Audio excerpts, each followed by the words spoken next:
দেখো আজকে আমরা অন্য একটা টপিক পড়বো, সেটা হচ্ছে আমাদের হৃৎপিণ্ডে কী করে ইসিজি ওয়েভগুলো আমরা দেখতে পারি। ইসিজি মানে হচ্ছে ইলেকট্রোকার্ডিওগ্রাম। আর যখন আমরা ইলেকট্রোকার্ডিওগ্রাম, হার্টের যে আমাদের ইলেকট্রিক্যাল ইম্পালস হয়, যদি সেটাকে আমরা একটা গ্রাফ পেপারের মধ্যে প্লট করি, সেটাকে বলা হয় ইলেকট্রোকার্ডিওগ্রাফি। এবার দেখো, আমি এটা এখানে হার্ট আঁকাচ্ছি নর্মালি অন্যভাবে। তো এই হলো আমাদের হার্ট, সিম্পল ডায়াগ্রাম।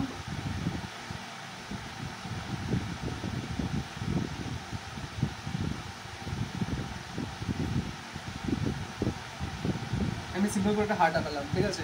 এবার আমরা জানি যে হার্টের 4টা চেম্বার আছে। তো এটা হচ্ছে রাইট অ্যাট্রিয়াম, এটা লেফট অ্যাট্রিয়াম, এটা হচ্ছে রাইট ভেন্ট্রিকল, এটা হচ্ছে লেফট ভেন্ট্রিকল। এই 4টা আমাদের হার্টের মধ্যে যে চেম্বার আছে। এবার আমাদের যে হার্ট বিট করে, হার্ট বিট বলতে কি হয়, একটা হয় সিস্টোল হবে, একটা সিস্টোল হয় যখন হার্ট সংকোচন করে, আর আরেকটা হয় ডায়াস্টোল। ডায়াস্টোল বলতে যখন হার্ট নিজেকে প্রসারণ করতে পারে।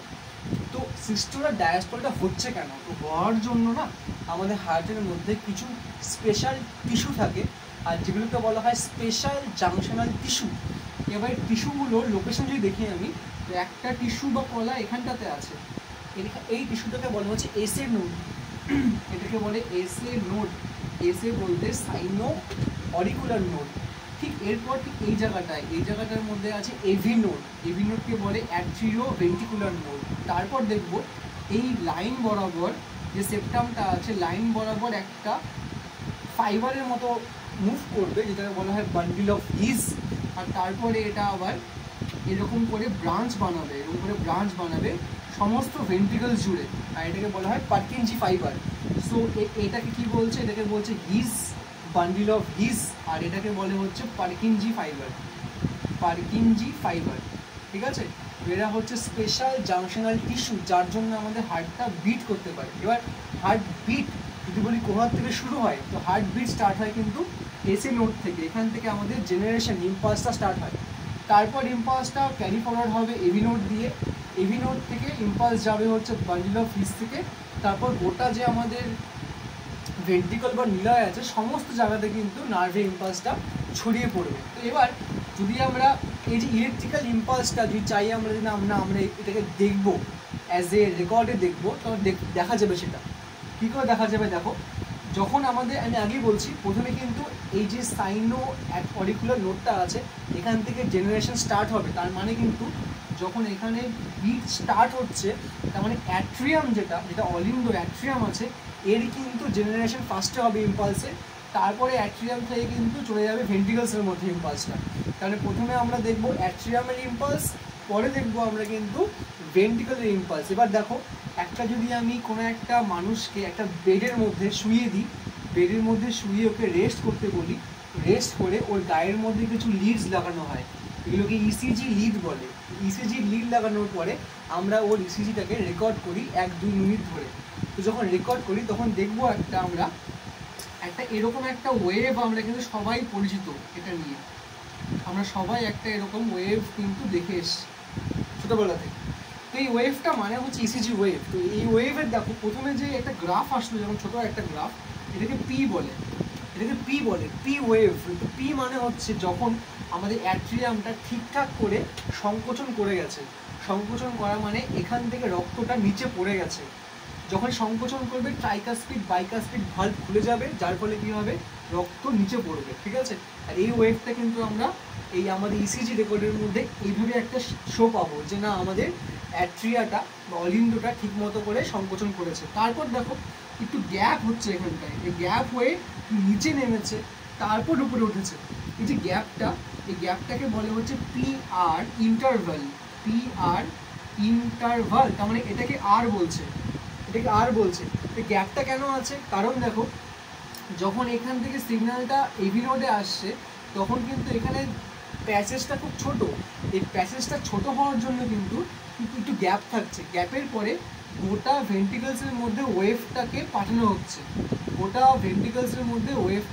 হচ্ছে, আর আমরা জানি ভেন্ট্রিকলসের সাইজ বড় হয়, যার জন্য একটা হিউজ ডিফ্লেকশন চলে আসবে, যেটাকে বলে কিউ আর এস কমপ্লেক্স। তার মানে প্রথমে যেটা হচ্ছে পি, পি মানে কিন্তু অ্যাট্রিয়াম, অলিন্দের সংকোচন। কিউ আর এস মানে হচ্ছে ভেন্ট্রিকেলসের সংকোচন বা কন্ট্রাকশন। আচ্ছা সংকোচন মানে যেটা বললাম, সংকোচন মানে বললাম হচ্ছে কন্ট্রাকশন। তো সংকোচন মানে কিন্তু আমরা বলতে পারি সিস্টোল, সংকোচন মানে আমরা বলতে পারি সিস্টোল, আর সংকোচন মানে আমরা বলতে পারি ডিপোলারাইজেশন।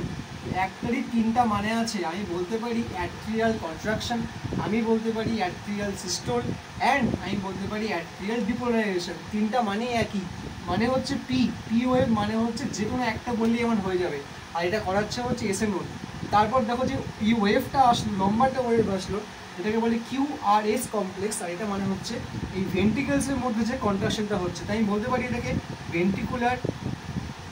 ভেন্ট্রিকুলার কন্ট্রাকশন বলতে পারি, বা আমি বলতে পারি ভেন্ট্রিকুলার ডিপোলারাইজেশন। যখন ভেন্ট্রিকেলটা কি হলো, যখন ভেন্ট্রিকেলটা সংকোচন বা কন্ট্রাকশন করলো, এরপর দেখো ভেন্ট্রিকেলসটা আবার আগের অবস্থায় ফিরে আসবে, মানে ওর তো কাজ হয়ে গেল, ভেন্ট্রিকেল যখন চাপলো কন্ট্রাক্ট করলো ব্লাড চলে গেল, তো ভেন্ট্রিকেল আবার কি আগের অবস্থায় ফিরে আসবে, যার জন্য এখানে আমি আবার একটা ছোট্ট ডোম শেপের একটা ওয়েভ পাবো, যেটাকে বলা হয় টি।